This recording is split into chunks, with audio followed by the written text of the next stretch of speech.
Ok, pues es un gusto poder, esta vez que me tocara a mí, dar esa pequeña enseñanza de Segunda de Pedro. Y bueno, el pasaje en sí es bastante claro porque Pedro siempre ha tenido como esta peculiaridad de ser bastante directo, como ya lo habíamos visto en otras enseñanzas, acerca que hablaba de la palabra, del recuerdo de la palabra que tenía constantemente con los hermanos.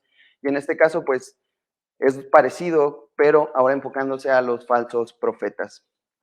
Antes de comenzar, quisiera preguntarles si alguno de ustedes alguna vez ha escuchado acerca de este hombre que tiene una apariencia muy macabra y realmente fue un hombre bastante interesante cuando vivió en su tiempo, llamado Grigorio Rasputín.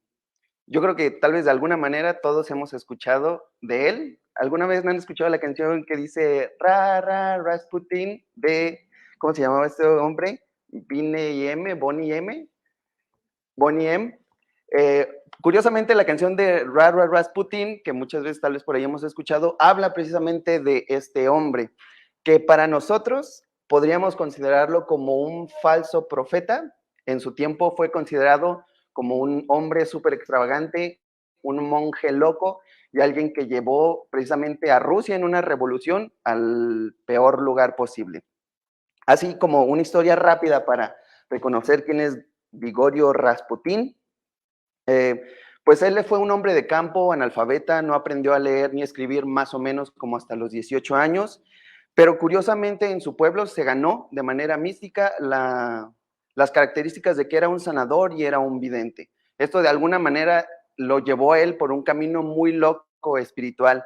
Decidió ir a un convento, ahí estuvo un tiempo, no le gustaron las leyes, no le gustó cómo le enseñaban la vida espiritual y se regresó a su pueblo. Tuvo 3 hijos, una esposa, vivió un tiempo con ellos, pero de repente dijo, ¿saben qué? Me voy a ir a seguir mi camino espiritual y los abandonó. Según esto, se fue a un monte en una travesía hacia Asia y pasó por Jerusalén y Grecia y algunos otros lugares y la gente lo empezó a reconocer como un sabio, pero él mismo se autodenominaba como un hombre santo, a pesar de que fuera alguien que no era letrado, a pesar de que él había encontrado su propio camino espiritual, así por así decirlo, él se autodenominó como un hombre santo. Al poco tiempo se fue a la ciudad de aquel entonces, la capital de Rusia, que era San Petersburgo, y en ese lugar, en ese tiempo, cuestiones como el ocultismo y cosas de ese tipo estaban súper de moda. Así que luego llegó y se encajó perfectamente con todo lo que había ahí. Era un hombre súper carismático, algunos decían que era sumamente manipulador, que tenía un habla excelente, al punto que al poco tiempo de estar ahí con toda la imaginación espiritual que él tenía, se hizo un grupo de seguidores sumamente rápido. Básicamente se hizo un líder de culto por excelencia. Él tenía una teoría o más bien una línea de fe, decía que existía la santa falta de pasión. Él decía que la forma más conveniente de mantenerse cerca de Dios era por medio del pecado. Todo un líder de culto. Curiosamente, él hablaba explícitamente del pecado sexual y del pecado carnal como una forma de, no estoy muy seguro, tal vez de como tenías menos pasión, pues ahora estabas más cerca de Dios, eras más santo. Él estaba tan metido con un montón de cosas espirituales y cosas de Dios y la Biblia, pero aún así con esta fama de ser un gran orador, alguien convincente, algunos creían que era manipulador, pues llegó a colarse con algunas personas importantes de la realeza en ese tiempo.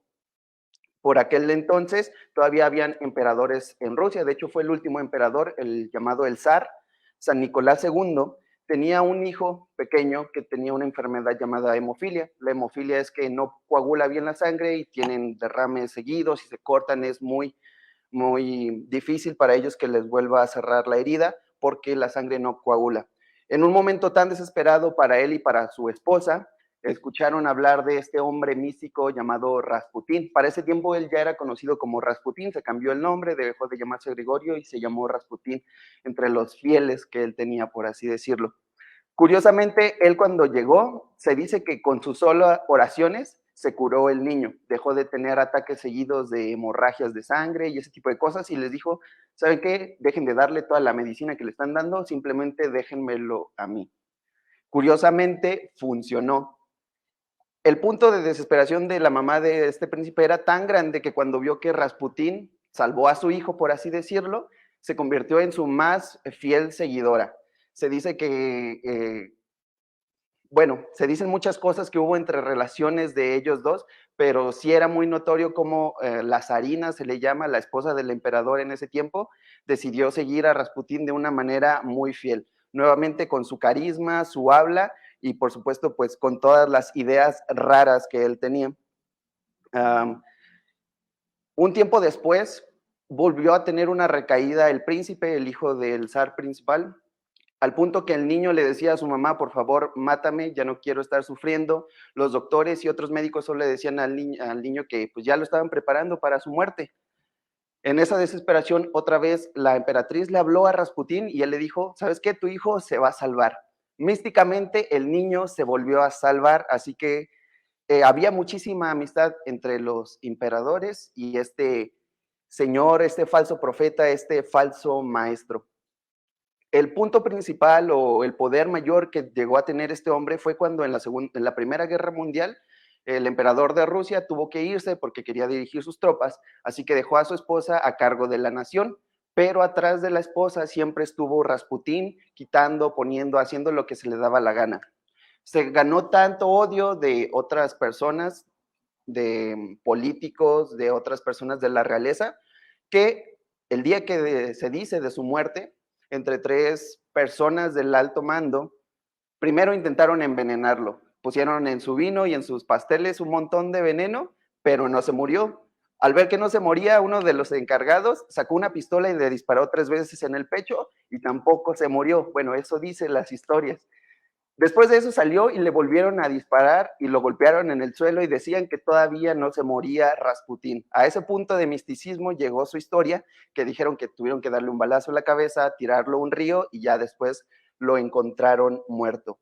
Era un hombre que se rodeaba de muchísimas cosas extrañas, perturbadoras, pero aún así la gente lo seguía. Muchísima gente vio la decadencia de Rusia en esos años del siglo XIX, finales del siglo XIX, vio la decadencia de Rusia y todo apuntaba a él. Decían, él es el culpable, él es el que trajo la maldad a Rusia. Ya después hubo una revolución, cambiaron los mandatos, pero la imagen de Rasputín jamás cambió como el monje loco que en algún momento llegó al poder y pues destruyó tal vez toda una nación. Ahora, mi pregunta podría ser, podríamos identificarlo como un falso profeta o un falso maestro, tal vez un poco alejado de nuestro tiempo, pero ¿qué tanto daño luego vemos que hacen los falsos profetas en nuestro tiempo, tiempos pasados? ¿Qué tanto daño pueden hacer este tipo de líderes que la gente decide seguir sin ni siquiera inspeccionar un poco, ver sus características, entender qué es lo que él hace? En nuestro tiempo también ha habido muchos casos, por ejemplo, de líderes de culto, por ejemplo, la familia Manson, de este hombre llamado Charles Manson, que se le atribuyó muchísimos asesinatos de personas famosas en Hollywood, y así por el tiempo han habido muchas personas que deciden suicidarse en masa por seguir las órdenes de su líder, personas que deciden donar fortunas a su líder. ¿Qué tanto daño hacen los falsos profetas? Y como leíamos aquí en segunda de Pedro, hay algo muy curioso de lo que nos dice Pedro y quisiera resaltarlo. El primer punto sería que siempre habrá falsos profetas. Hubo, hay y habrá. Es muy curioso cómo comienza Pedro diciendo, pero hubo en el tiempo de Israel. Hubo en el tiempo de Israel, aunque no lo dice de manera específica cuáles son. Algunos ejemplos que vimos en la Biblia, por ejemplo, podrían ser Balaam. Balaam no era un profeta propio del pueblo de Israel, pero era un profeta de la tierra de Moab, que en algún momento profetizó algunas cosas. De hecho, le pidieron a él que profetizara cosas en contra del pueblo de Israel, pero Dios le dijo, no, no vas a profetizar eso, todo lo contrario, contra el rey de Moab. También está Ananías, en el tiempo de Jeremías. Ananías es un caso muy específico porque él llegó y les dijo cosas al pueblo de Israel, según él, en el nombre de Dios, pero cuando liberó a Jeremías, Jeremías le dijo, el Señor me ha dicho que como tú empezaste a dar profecía, no en el nombre de Dios, y te siguieron los de Israel, en 2 meses morirás. Y sí, un tiempo después, el profeta Ananías murió. Es muy curioso también cómo menciona, y entre ustedes hablando de la iglesia primitiva o los primeros hermanos que formaron una iglesia. En ese tiempo surgieron muchísimas herejías que tal vez para nuestro tiempo todavía continúan. Una era el marcionismo de Marción. Marción tenía esta idea extraña de que no toda la Biblia podía ser palabra de Dios, específicamente el Antiguo Testamento y algunas cartas de Pablo, así que decía, ¿saben qué? Esto no lo vamos a tomar como palabra de Dios, solo algunas cosas, y claro, algunos hermanos lo siguieron, o algunos creyentes lo siguieron. Mani, o Maní, realmente no sé cómo se pronuncia mucho, pero Mani tenía esta idea extraña de que existía un dualismo del bien y el mal. Es una idea que viene como desde tiempos mesopotámicos, pero ponía en este caso la maldad que sería el diablo y a Dios a un mismo nivel, al mismo nivel de poder, de importancia, relevancia, al punto de que la lucha sería eterna, por así decirlo, que era necesaria esa lucha eterna. También empezaron a llegar algunas corrientes de judíos cristianos que mencionaban que la fe no era lo único que te daba la salvación, sino que eran necesarias las obras para poder ser salvo, porque no les convencía el suficiente que la salvación se diera solo por gracia y por fe. Y en ese tiempo también se dieron algunos inicios del gnosticismo con los gnósticos. Los gnósticos creían que para llegar a la salvación y la iluminación solo se podía por medio del conocimiento oculto. Era como una secta bastante extraña, pero se adaptó también al cristianismo. Pablo les menciona que como en Israel también hubo con ellos. Ahora la pregunta sería para nosotros, ¿creen que en la iglesia actual podamos encontrar falsos profetas? ¿Y qué tanto dañan a nuestro cuerpo de Cristo? ¿Qué tanto daño habrá? Sabiendo que como hubo en el pasado, como hubo en la iglesia primera, como hubo en nuestra iglesia actual, ¿qué tanto daño puede haber? Nosotros no podemos pensar que en nuestro tiempo no habrá falsos maestros. Tal vez aquí sea un poco probable que salgan, pero curiosamente Pablo les menciona, de entre ustedes saldrá, de entre ustedes habrán algunos. Pablo les menciona que igual en el pueblo de Israel hubo, en la iglesia hubo, curiosamente, todos estos fueron estudiosos, algunos teólogos reconocidos, que otros teólogos tuvieron que rebatirlos. Pero en nuestros tiempos aún así podría haber. Gracias a Dios, no son difíciles de identificar muchas veces. Algunas veces son muy sutiles y logran meterse entre las personas, pero aún así Pablo nos empieza a dar ciertas características específicas sobre los falsos maestros. Los jóvenes decimos cuando algo es muy fácil, decimos, está facilito el tutorial, haciendo como referencia a un tutorial, no sé, ¿tienes una pregunta? Pues vas a YouTube y buscas un tutorial. Tutorial para distinguir un falso profeta en 2 sencillos pasos, yo le puse. Podemos distinguirlos. El primer paso sería, observe las siguientes características, y Pablo menciona, sus herejías son destructoras, sus enseñanzas están impregnadas de moralidad y sus enseñanzas mienten por ganancia. Y el segundo paso de este tutorial, sencillito, sería decir, pues ahora compárelas con las personas, con la persona que usted piensa, que usted le preocupa, por así decirlo. Estas 13 características, Pablo menciona que vienen con otras consecuencias muy graves. Por ejemplo, sus herejías destruyen la doctrina y la correcta aplicación de la enseñanza de Dios y llegan hasta negar al propio Señor que los compró. Este punto luego produce como mucho debate teológico porque nos podemos preguntar sobre ellos. El que hayan sido comprados por el Señor, por Cristo, que hayan sido salido de la congregación, creo que Juan es el que lo menciona, salieron de nosotros, que hayan salido de nosotros, ¿podríamos llamarlos cristianos? ¿Podrían ser llamados cristianos aquellos que fueron comprados, bueno, que dice Pablo, que fueron comprados por Cristo, pero se desviaron en sus enseñanzas? Algunos dirían que sí podríamos llamarlos cristianos, porque aquí dice que los compraron, pero curiosamente, en esta palabra, en esta parte del versículo, que dice negaron, nos da a entender algo muy concreto por el tipo de intención. En el estudio exegético se le conoce como voz, la voz que tiene refleja la intención. Indica que ellos sabían perfectamente lo que estaban haciendo cuando negaron al Señor. Entonces podríamos decir que aunque ellos afirmaban ser cristianos, estando dentro de la congregación, diciendo ser salvos por el Señor, realmente no lo eran y sus correctas enseñanzas hicieron que se separaran de la verdad y por supuesto también de la congregación. Ahora, como les digo, este es un problema como teológico muy grande porque nos surgen más dudas que tal vez nosotros podíamos llevarnos y contestar en algún momento. ¿Realmente eran salvos? ¿Realmente no eran salvos? ¿Perdieron su salvación? ¿Qué pasaría con los hermanos que también fueron engañados y siguieron esas conductas? ¿No eran salvos? ¿Perdieron su salvación? Tal vez son algunas dudas que podemos llevarnos y responder en nuestra casa.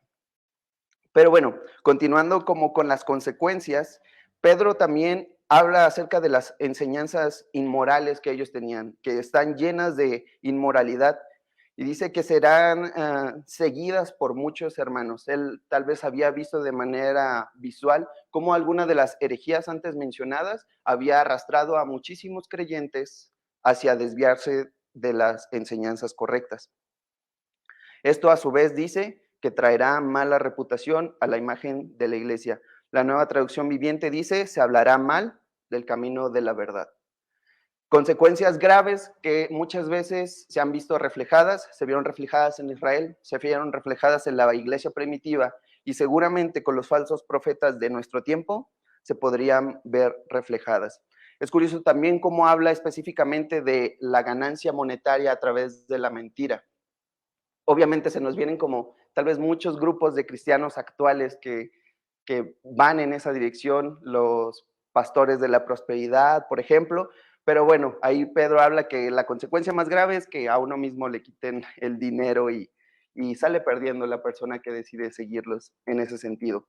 Como alguna vez escribió alguien, un pensador de redes sociales, dijo, a esos profetas de la prosperidad se la pasan declarando todo tipo de cosas, excepto sus impuestos. Y bueno, terminando este tutorial sencillo, simplemente nos falta compararlo.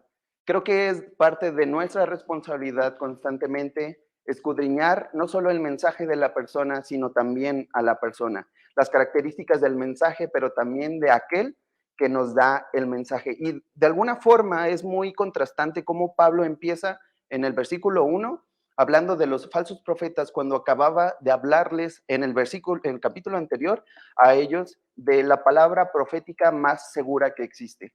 Así que también podríamos hacer un contraste para que estas diferencias quedaran aún más claras en el capítulo anterior. Por ejemplo, sus herejías son destructoras, pero la palabra profética más segura ilumina el sendero. Las herejías están impregnadas de inmoralidad, pero la palabra de Dios tiene como objetivo llevarnos al amanecer de nuestro corazón, de manera metafórica, lo dice así Pablo, tal vez hasta el día de la venida de nuestro Señor Jesucristo.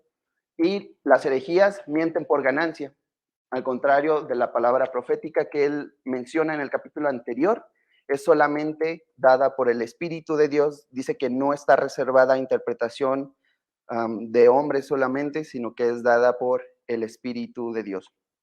Ahora, nosotros tenemos el deber de poder identificarlos, poder señalarlos si es necesario. Todo esto con el propósito de que el cristiano esté atento. Siempre habrá falsos profetas, así como hubo en Israel, hubo en la iglesia primitiva y habrá con nosotros, o mejor dicho, hay con nosotros. Estar alerta y ser cuidadosos con el mensaje y aquel que trae el mensaje es parte del trabajo también de aquellos que escuchamos las enseñanzas. Y aunque siempre habrán falsos profetas, Pedro introduce ahora un tema muy curioso. Siempre habrá también la justicia de Dios. Me gusta muchísimo la última parte del versículo 3. Creo que se leyó en Reina Valera que dice, sobre tales y ya hay largo tiempo de condenación y no tardará, su perdición no duerme. En muchas traducciones dice diferente, pero me gusta muchísimo cómo dice las Américas. Menciona específicamente esta palabra que señalé aquí arriba, dice que su castigo no está ocioso. Y esta imagen me salta muchísimo porque es como, no es que el castigo de Dios no esté sin hacer nada, no es que esté perdiendo el tiempo, no es que no exista, simplemente está esperando el momento correcto. Por eso resalta tanto para mí esta palabra, el decir que el castigo del Señor, la justicia de Dios, no está ocioso contra estos falsos profetas, claro, pero también podríamos verlo en la vida general. Entre las injusticias, podemos creer que el Señor no está ocioso para que se haga sobre ellos su justicia. Y bueno, es muy curioso también cómo la justicia del Señor dice que se aplica en el no perdón. Bueno, así viene en las Américas. Dice, no perdonó a los ángeles, tampoco perdonó a los del mundo antiguo. Ahora, la pregunta sería, ¿cómo es esto de que no perdonó? ¿Cómo la justicia se aplica en el no perdón? ¿Cómo cree usted, por ejemplo, si alguien le dice, Dios fue justo porque no perdonó?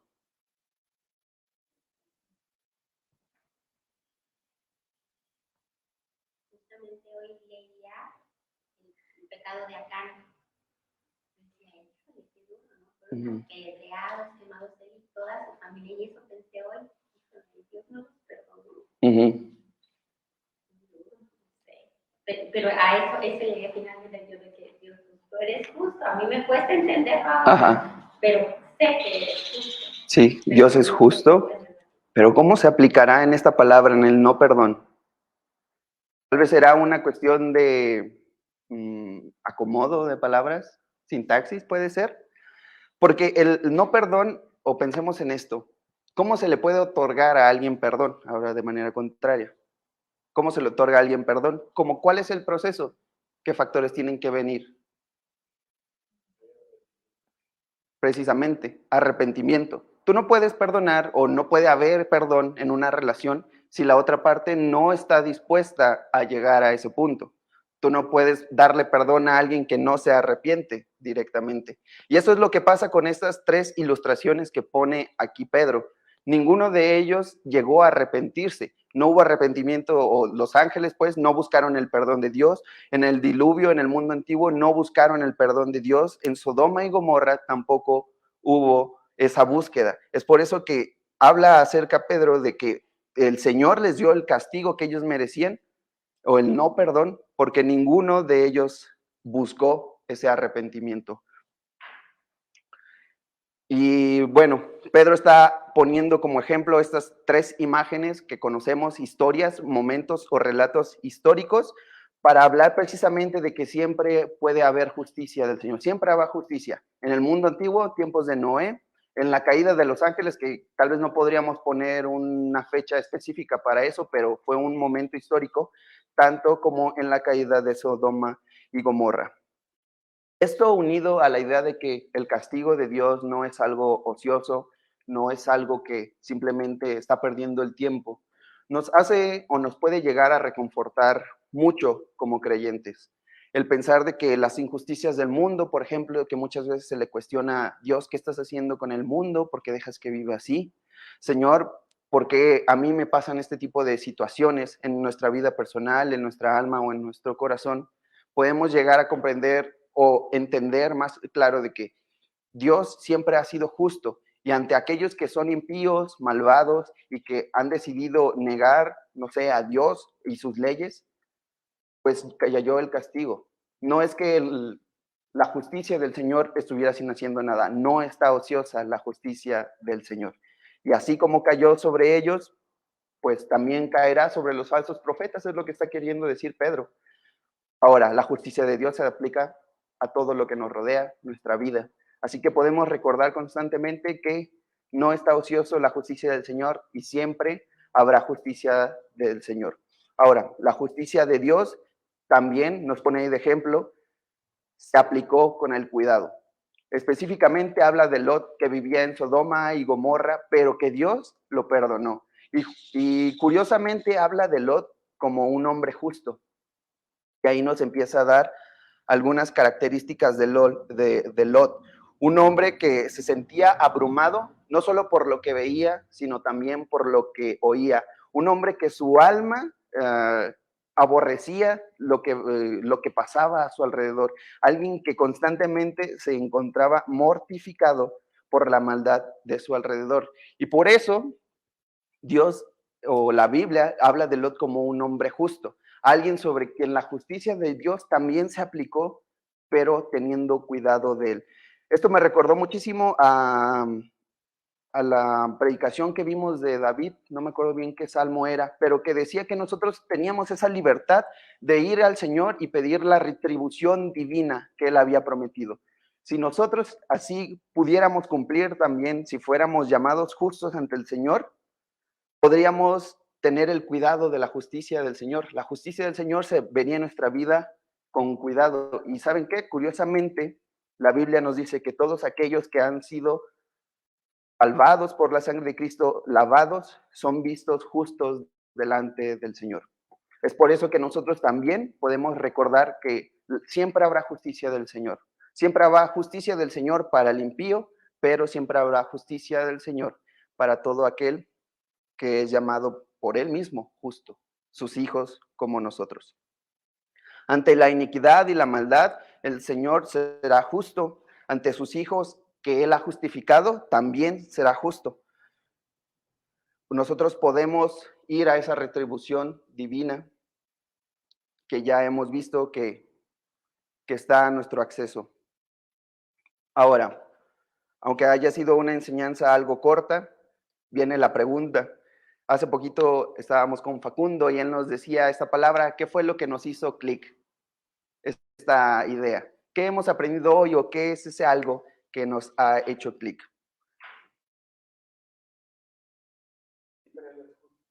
¿Ok? Claro. Siempre es justo, así como justificó o salvó a Lot y también dio condenación a aquellos que lo merecían. La justicia del Señor siempre está. ¿Alguien más? Siempre habrá falsos profetas, ¿cierto? Uniéndolo a lo que contaste de Rasputín y viendo un poco el perfil de los falsos profetas, normalmente llegan a la gente con alta necesidad emocional, bueno, espiritual. Entonces, también parte de estar alertas de ellos y de las falsas enseñanzas es procurar un bienestar emocional a la parte espiritual, procurar no caer en esas redes, ¿no? Que vuelve también actividades muy particulares. Sí. Sí, muchas veces podríamos ver que todos aquellos que caen como en las falsas enseñanzas son porque o son medio torpes o algo está pasando por ahí, pero es cierto, el cuidado integral de nuestra vida también representa como ese cuidado que tenemos que tener sobre todo aquello que escuchamos, vemos y aprendemos. Y bueno, ¿alguien más? Sí. Pues que tenemos la bendición de poder identificarlos por medio de la palabra que Dios nos ha dado, por medio de su Espíritu, como responsables, ¿no? De filtrar todo lo que recibimos de enseñanza de alguien a través de lo que nos ha sido dado, que es la palabra de Dios, y también pues ser nosotros cuidadosos si en algún momento estamos en la posición de enseñar, que lo que enseñemos, lejos de ser nuestra idea, nuestra opinión, o eso sea lo que está en la palabra de Dios. La palabra de Dios nos enseña a ser enseñadores veraces, maestros veraces de su verdad, y dos, también nos da lo necesario para identificar a los falsos maestros. Sí, sí, sí. Curiosamente, él habla de que la propia destrucción de los falsos maestros también viene por sus propias acciones. Ellos mismos serán exhibidos de esta manera, siendo destruidos por lo que ellos mismos empezaron a propagar. Bueno, nada más para que quede más claro, aunque parece que ya ha sido así. Siempre habrá falsos profetas, por lo tanto, cuidémonos y estemos atentos. Analicemos siempre el mensaje, tanto como al mensajero. Y siempre estará la justicia del Señor. Su juicio no está ocioso, no está sin hacer nada. La justicia del Señor caerá sobre el malvado, pero también la justicia del Señor caerá sobre el justo. Siempre habrá falsos maestros y siempre habrá justicia del Señor.